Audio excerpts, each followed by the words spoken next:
मैं तुमसे बात करना चाहती हूँ।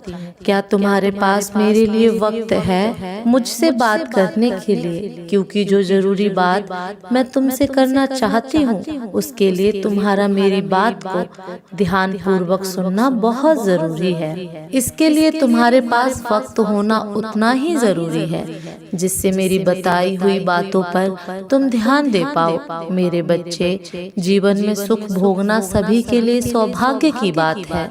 मेरे बच्चे, तुम मुझसे बता सकते हो कि तुम्हें क्या तकलीफ है, क्या परेशानी है, किस कारण से तुम परेशान हो। मुझसे जब चाहे एक निश्चित समय पर बात कर सकते हो।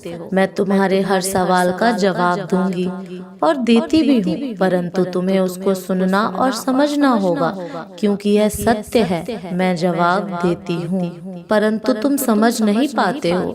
तुम जब भी मुझसे अपने सवाल करते हो उसका जवाब तुम्हें तुम्हारे हृदय में विराजमान मैं स्वयं देती हूँ, परंतु तुम हृदय की बात को सुनते ही नहीं हो। तुम बस सवाल पर सवाल करते रहते हो।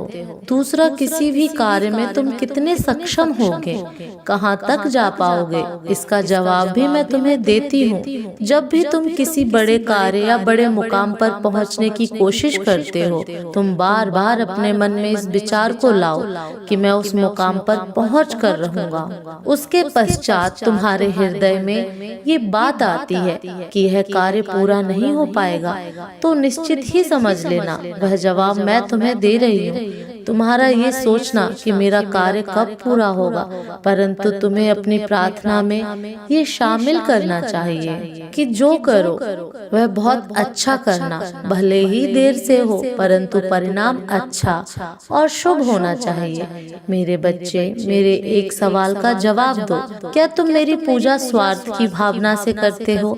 परंतु मैं तुमसे प्रेम स्वार्थ से नहीं करती। मेरा प्रेम निस्वार्थ है। तुम भी निस्वार्थ भावना से मुझसे प्रेम करो। तुम्हारा प्रेम मुझसे जुड़ा हुआ है। मेरे बच्चे, तो कई ऐसे हैं जो किसी काम को पूर्ण होने में विलम्ब होने पर क्रोध में मेरी पूजा करना ही छोड़ देते हैं, मुझ पर विश्वास करना छोड़ देते हैं, उसके पीछे का कारण ही नहीं समझ पाते।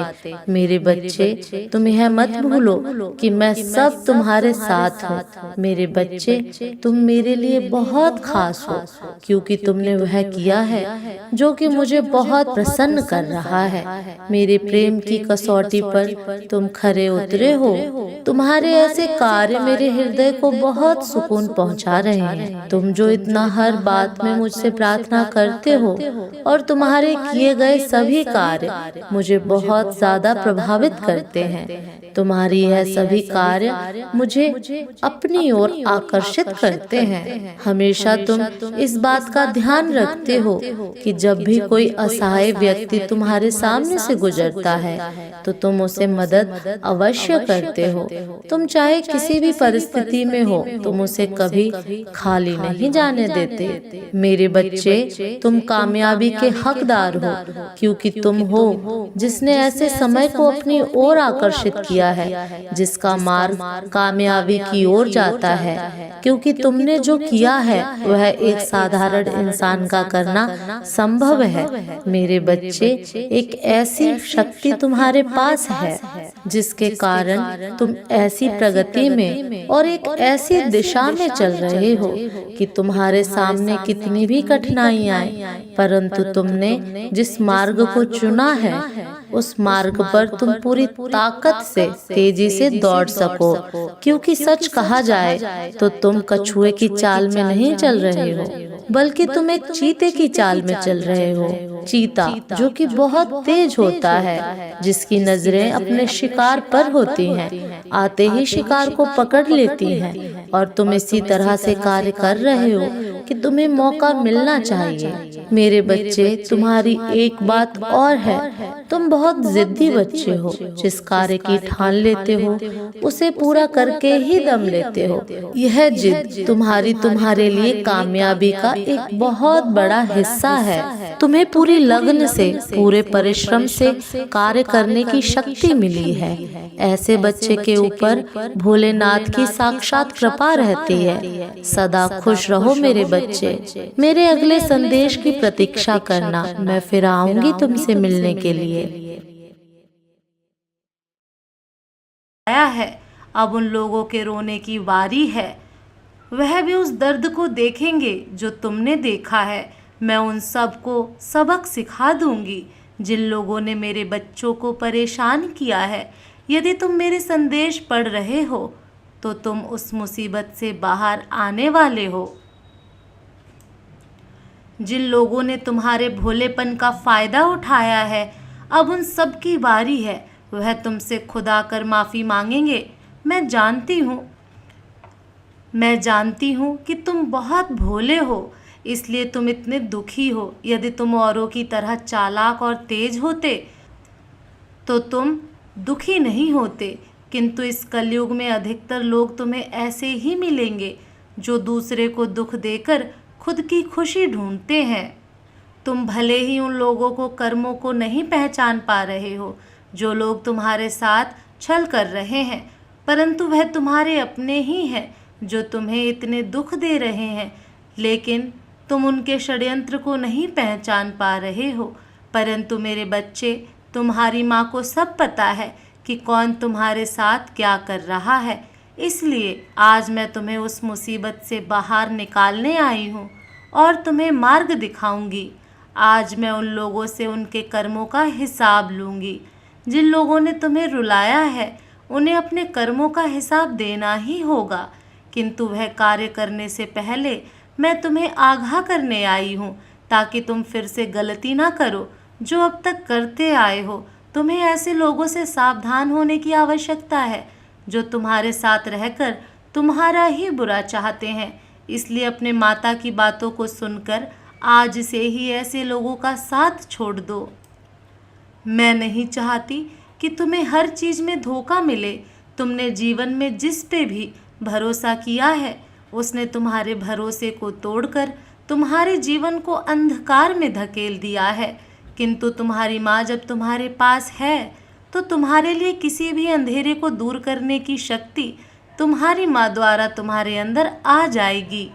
हमेशा याद रखना, जो व्यक्ति ज़रूरत से ज़्यादा तुम्हारे साथ मीठा बोलते हैं, तुम्हें अपनी मीठी मीठी बातों में फंसाकर तुमसे अपने कार्यों को निकलवाने की कोशिश करते हैं, ऐसे व्यक्तियों की पहचान तुम्हें करना आवश्यक है। और मैं तुम्हें ऐसे व्यक्तियों के बारे में ही बता रही हूँ।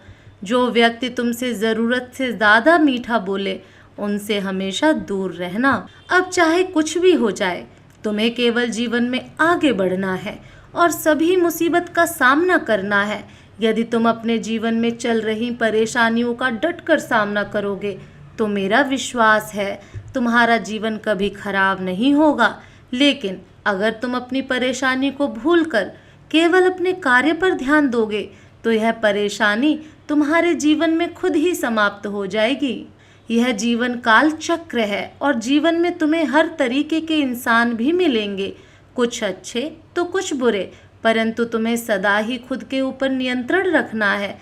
जो तुम बुरे लोगों के साथ अपना समय व्यतीत करते हो तो यह तुम्हारे जीवन को हमेशा बुराई की ओर ले जाता है और तुम्हारे जीवन में बेशक आज मौज मस्ती हो, परंतु जब तुम्हारे पास जिम्मेदारियां आएंगी तब तुम्हारे द्वारा चुने हुए बुराई का रास्ता काम नहीं आएगा। इसलिए हमेशा अच्छे लोगों के साथ अपना समय व्यतीत करो। हर इंसान का भाग्य जन्म से ही लिखा जाता है और ईश्वर तुम्हारे कर्मों के अनुसार तुम्हारे भाग्य में अच्छी बुरी चीज़ें लिखकर तुम्हें इस मानव जीवन में भेजते हैं। जो तुम्हारी किस्मत में लिखा होता है वह तुम्हें अवश्य प्राप्त होता है। तुम्हारे भाग्य में लिखी गई चीज़ों को तुमसे कोई नहीं छीन सकता। इसलिए मेरे बच्चों, तुम बेकार की चीज़ों में अपना समय मत खराब करो, क्योंकि तुम जानते हो कि भाग्य से बड़ा कुछ नहीं है।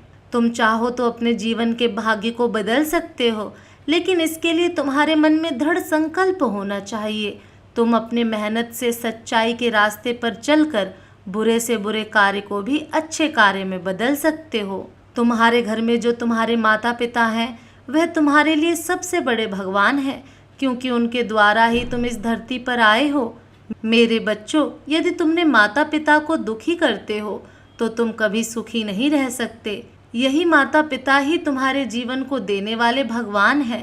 यदि तुम ही इन्हें परेशान करोगे, उन्हें सुख नहीं दोगे, तो यह फिर कैसे भूल सकते हो कि तुम्हारे जीवन में खुशियां आएंगी। जीवन में एक बात याद रखना, कभी भी किसी भोले भाले इंसान को रुलाने से तुम्हारा जीवन में तरक्की नहीं मिल सकती।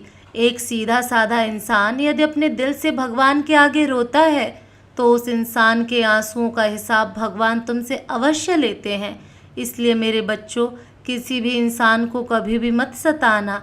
यह मनुष्य जीवन बहुत अनमोल है जो तुम्हें बहुत सारी परेशानियों के बाद प्राप्त हुआ है। यदि तुम इस जीवन में अच्छे कर्म नहीं कर पाओगे तो तुम्हारा इस जीवन को प्राप्त करना बेकार है। किसी दूसरे की बातों में आने से पहले यह सदा याद रखना कि संसार में कोई किसी का नहीं है। यह संसार केवल मतलबी है जो अपने मतलब के लिए तुम्हारे पास आता है, और जब तुम्हारा इस संसार से मतलब निकल जाता है तो वह तुम्हें छोड़ देता है। इसलिए मेरे बच्चे, अब किसी भी व्यक्ति पर विश्वास मत करना, क्योंकि इस संसार में सब अपने मतलब के लिए तुम्हारे पास आएंगे। छोटे छोटे कार्य करने से तुम्हें जो पुण्य की प्राप्ति होती है वह पुण्य तुम्हें ईश्वर द्वारा ही प्राप्त होता है। परंतु पुण्य तुम्हें तभी मिल सकता है जब तुम्हारे कार्य दूसरे इंसानों को सुख और शांति दें। लेकिन तुम दूसरों की बातों में आकर ऐसे कार्य करने लगे हो जिससे लोगों को दुख मिल रहा है, और तुम धीरे धीरे गुनाह के भागीदार बन रहे हो। मेरे बच्चे, यह तुम्हारे लिए बहुत कठिन होने वाला है। एक बुरी शक्ति तुम्हारे जीवन को इस प्रकार प्रभावित कर देगी, तुम सब कुछ खो दोगे। यह चेतावनी कोई आम समस्या नहीं है, बल्कि अब तुम्हारे जीवन की सबसे बड़ी चेतावनी है। तुम्हें अपने माता पर विश्वास होना चाहिए। इसी उद्देश्य से मैं तुम्हें संदेश दे रही हूँ। तुम्हारे पास एक ऐसे फरिश्ते तो भेज रही हूँ जो तुम्हारे जीवन को इतना खूबसूरत बना देंगे कि तुमने कभी सपने में भी नहीं सोचा होगा। तुम अपने